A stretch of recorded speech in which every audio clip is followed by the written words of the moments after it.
رسول کریم صلی اللہ علیہ وآلہ وسلم نے ارشاد فرمایا، میں تمہیں ایسی عبادت نہ بتاؤں کہ جس کو کرنا بہت ہی آسان ہے اور بدن پر وہ بوجھل نہیں ہے، بدن پر وہ ہلکی ہے۔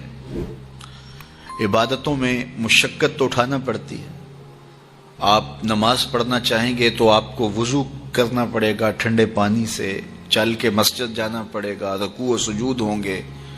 روزہ رکھنا ہے تو آپ کو دن بھر کی بھوک کاٹنی پڑے گی، زکوٰۃ دینی ہے، صدقہ کرنا ہے، خون پسینے کی کمائی سے پیسے جدا کرنے پڑیں گے، حج کرنا ہے تو بہت زیادہ مشقت اٹھانی پڑے گی۔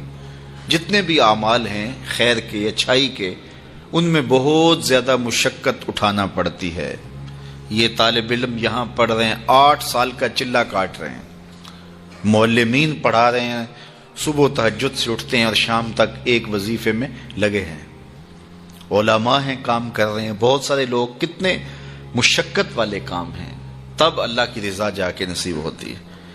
لیکن میرے حضور نے فرمایا تمہیں ایک ایسا عمل نہ بتا دوں جس میں بدن بھی نہیں تھکتا اور ہے بھی بڑا آسان؟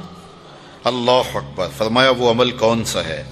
الصمت و حسن الخلق، خاموشی اور اچھے اخلاق۔ زیادہ بولنے سے بہتر ہے خاموش رہو، خاموشی میں نجات بھی ہے، ثواب بھی ہے۔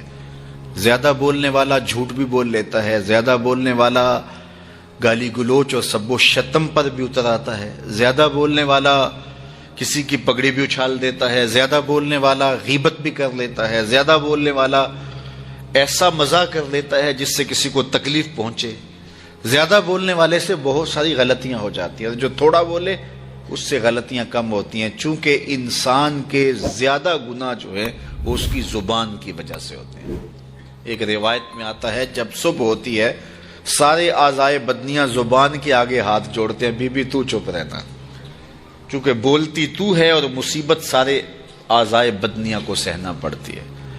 تو یہ زبان جو ہے اس کی وجہ سے زیادہ گناہ ہوتے ہیں، یا زبان کی وجہ سے، یا انسان کی عصمت کا جوہر جب لٹتا ہے تو پھر اس کے پلے کچھ نہیں رہتا۔ اس لیے میرے حضور نے ارشاد فرمایا، جو تمہاری 2 ٹانگوں کے درمیان اور جو 2 جبڑوں کے درمیان زبان، ان دونوں کی مجھے تم ضمانت دے دو، میں محمد تمہیں جنت کی ضمانت دے دیتا ہوں۔ تو فرمایا کہ میں تمہیں ایسا عمل نہ بتا دوں کہ جو بہت ہی آسان ہے، اور وہ کیا ہے؟ الصمت، خاموشی، وحسن الخلق، اور دوسری بات اچھے اخلاق، رویوں کی خوبصورتی۔ کسی سے ملو تو ہنس کے ملو، کسی سے بات کرو تو لہجے میں نرمی ہو، کسی کی عزت آبرو کا خیال رکھو، بڑے کا احترام کرو، چھوٹے پر شفقت کرو، مخلوق خدا پر رحم کرو، اللہ کی مخلوق پر شفقت سے پیش آؤ، رسول کریم کی امت پر رحم کرو۔ تو یہ ایسا عمل ہے جس پر کوئی مل بھی نہیں لگتا، قیمت بھی نہیں لگتی، بدن بھی نہیں تھکتا، لیکن نامہ اعمال نیکیوں سے بھر جاتا ہے۔ قیامت کے دن نامہ اعمال پر سب سے وزنی جو عمل ہوگا وہ حسن خلق ہوگا۔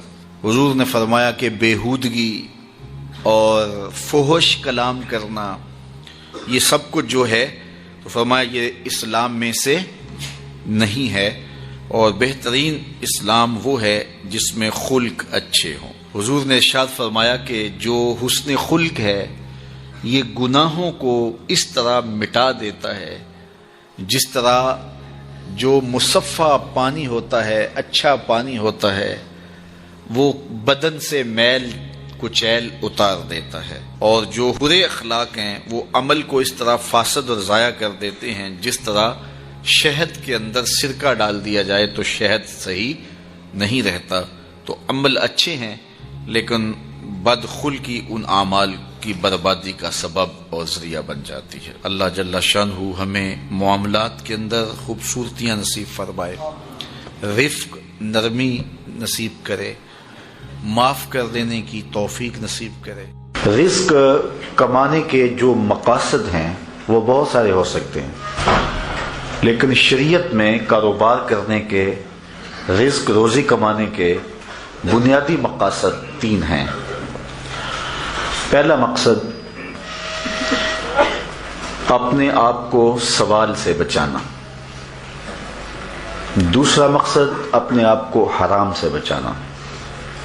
تیسرا مقصد اپنی اولاد کی کفالت کرنا. یہ بنیادی مقاصد ہیں جن کے لیے رزق کمانا، روزی کمانا ہمارے اوپر لازم ہو جاتا ہے. اور اگر آپ کاروبار کو وسعت دے رہے ہیں، ضرورت سے زیادہ کما رہے ہیں، تو اس کے لیے ایک چوتھی نیت آپ کو ساتھ کرنی ہوگی، اور وہ یہ کہ معاشرے کے کمزور لوگ، رشتہ داروں میں غریب لوگ، میرے ہمسائیگی کے اندر جو غریب لوگ ہیں، یتیما ہیں، مساکین ہیں، معاشرے کے وہ لوگ جو اپاہج ہیں، معذور ہیں، کمانے کی صلاحیت نہیں رکھتے، میں زیادہ مال کما کے ان کی کفالت بھی کر سکوں. ان 4 مقاصد کو ذہن میں رکھ کر کے جو رزق کمایا جائے گا وہ دنیا نہیں ہوگی، عین دین ہوگا. لیکن اگر ان 4 مقاصد کے علاوہ رزق کمانے کا کوئی 5واں مقصد بھی شامل ہو گیا تو وہ ان 4 مقاصد کو بھی دنیا بنا دے گا.